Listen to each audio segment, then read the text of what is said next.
Welcome to the Slop Farm. Enjoy the video. In this video, I will show how to replace Honda Fit front shocks. First, ensure you have all your tools ready, including a reliable jack and sturdy jack stands.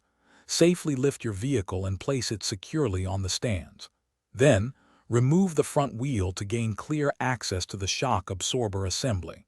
This preparation is crucial for a smooth and safe replacement process. Let's get started. Next, we'll begin the disassembly.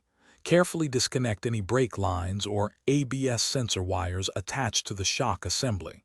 Then, unbolt the lower shock mount where it connects to the steering knuckle. Finally, move to the engine bay and remove the nuts securing the upper shock mount. Take your time with each step to avoid damaging surrounding components. Almost there. Hey everyone, if you're finding this video helpful, please hit that like button and subscribe to the channel for more DIY car tips.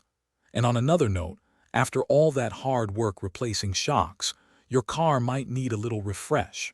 Life's too short for a stinky car, so grab a little Tree's Black Ice Air Freshener. Check the description for the link and other great deals. Now let's get back to the video. Now for the installation of your new front shocks. Begin by positioning the new shock assembly and securing the upper mount nuts in the engine bay. Next, carefully attach the lower shock mount to the steering knuckle, ensuring a snug fit.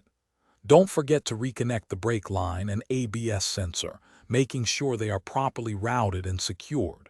You're doing great. Thanks for watching. Consider subscribing if we helped you today.